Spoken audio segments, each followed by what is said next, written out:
వినిపిస్తుంది మస్తాన్ గారు, ఇప్పుడు మాట్లాడండి, కంటిన్యూ చేయండి. సార్ ఇప్పుడు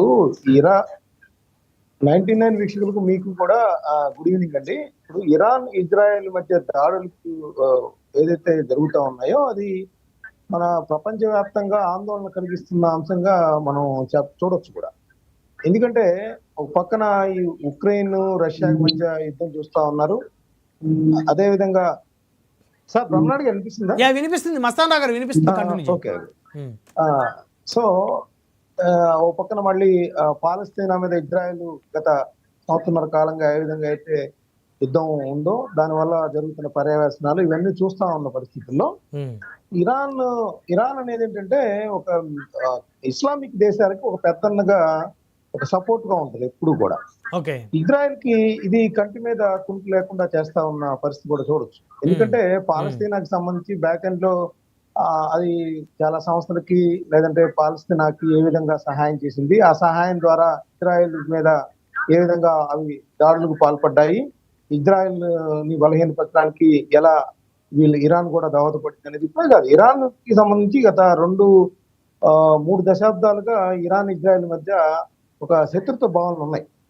సో అది కూడా మనం చూడొచ్చు. సో ఆ నేపథ్యంలో ఇప్పుడు ఏం ప్రకటించింది ఇరాన్ అనేది, ఎందుకంటే మనము చూసినట్లయితే ఇరాన్ దేశం నుంచి కనుక ఇజ్రాయెల్ కి ఏదన్నా మనము మిసైల్స్ కానీ క్షిప్ కానీ ఉపయోగించినట్టయితే ఇజ్రాయెల్ కొన్ని నిమిషాల్లోనే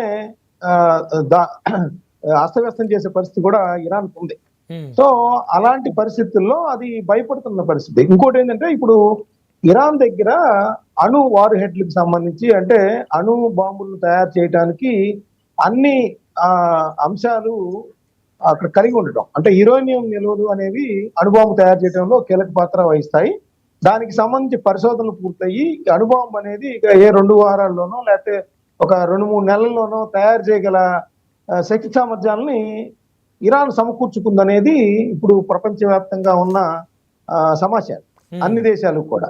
అయితే ఇక్కడ రష్యా కూడా దానికి ఇరాన్ అణుబాంబు తయారు చేయడానికి కొంత సహాయ సహకారాలు అందించడం వాటి కూడా వాస్తవం. సో ఇవన్నీ దృష్టిలో ఉంచుకొని ఇజ్రాయెల్ తో ఉన్న శత్రుత్వం కారణంగా ఇజ్రాయెల్ మీద ఎప్పుడైనా అణుబాంబు ప్రయోగించే అవకాశం ఉందనేది ఇజ్రాయెల్ ఆందోళన చెందుతూ జూన్ 13వ తారీఖు అంటే దగ్గర వారం రోజుల క్రితం హఠాత్తుగా అర్ధరాత్రి అంటే తెల్లవారుజామున ఇరాన్ మీద దాడులు ముందుగా అదే కయ్యానికి కాలు దిగింది. ఇజ్రాయెలే ఆ సాకుతో దాడులు చేయడం ప్రారంభించింది. అంటే ఇజ్రాయెల్ ప్రపంచానికి ఏం చెప్తా ఉందంటే అది అణుబాంబులు తయారు చేయడానికి అన్ని శక్తి సామర్థ్యాలను కలిగి ఉంది కాబట్టి అది ఆందోళనకర అంశం మాకు, అందుకని మేము కేవలం ఆ అణు పరిశోధన సంస్థలు కానీ అణు బాంబు తయారు చేయడానికి ఎక్కడెక్కడైతే బేస్ ఉందో వాటి మీద మేము దాడులు చేశాము, అదే మా లక్ష్యం. కానీ ఇరాన్ పరిపాలనా విషయాల్లో కానీ ఇంక వేరే అదర్ ఇష్యూస్ లో మాకు ఎటువంటి సంబంధం లేదనేది స్పష్టం చేస్తాం. అయితే ఇక్కడ ఇరాన్ మీద దాడిని మాత్రం ప్రపంచంలో ఎక్కువ దేశాల వారు కూడా ఖండించారు. ఆ విధంగా ఏకపక్షంగా ఎలా దాడులకు దిగుతారు కేవలం ఆ సాకు చూపనేది కూడా ఇక్కడ మనం గమనించాల్సిన అంశం. సో ఇక్కడ భారతదేశం ప్రస్తుతం ఈ విషయంలో కొంత తటస్థంగా ఉన్నప్పటికీ కూడా ఇజ్రాయెల్ యొక్క వైఖరిని మాత్రం తప్పుపడుతున్న పరిస్థితి కూడా ఇక్కడ చూడొచ్చు. ఎందుకంటే ఇరాన్ మీద ఎటువంటి ఇరాన్ నుంచి కవింపు చర్యలు లేకుండా ముందుగా ఇజ్రాయెల్ దాడికి పాల్పడింది అనే దాని మీద ప్రపంచవ్యాప్తంగా ఇది వ్యక్తమవుతుంది. సో ఇంకోటి ఏంటంటే ఇజ్రాయెల్ కి వెనకాల ఒక శక్తివంతంగా ఏదో మనం అథారిటీ దారి సినిమాలో చెప్తా ఉంటారు మీ వెనకాల ఏదో శక్తి ఉందన్నట్టు, అట్లాగా అమెరికా ఇక్కడ ఇజ్రాయెల్ కి వెనుదన్నుగా ఉంటుంది. అమెరికాను చూస్తే ఈ విధంగా రెచ్చిపోతా ఉందని చెప్పేసి ప్రపంచ దేశాలన్నీ కూడా భావిస్తాయి. అమెరికాని చూసి ఇజ్రాయెల్ రెచ్చిపోతుందా?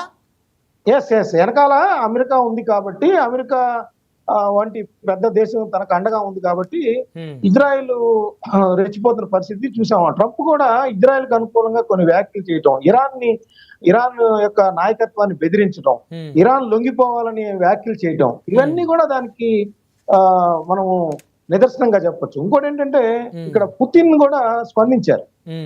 అసలు ఈ యుద్ధంలో తాను మధ్యవర్తిత్వం నెరపడానికి సిద్ధంగా ఉన్నాననేది కూడా చెప్పారు. అదేవిధంగా ఇజ్రాయెల్ దాడులను కూడా ఆయన ఖండించారు. అదేవిధంగా చైనా కూడా ఖండించింది ఇజ్రాయెల్ కి సంబంధించిన కదా దాడి. ఇప్పుడు మస్తానా గారు ఇంకోటి కూడా మస్తానా గారు ఇప్పుడు ఇరాన్ ఎక్కువగా దాడి చేస్తుందా, ఇజ్రాయెల్ ఎక్కువగా దాడి చేస్తుంది అంటారా? అంటే ఇజ్రాయెల్ ఎప్పుడైతే మొదట తన అణుబాంబులను అణు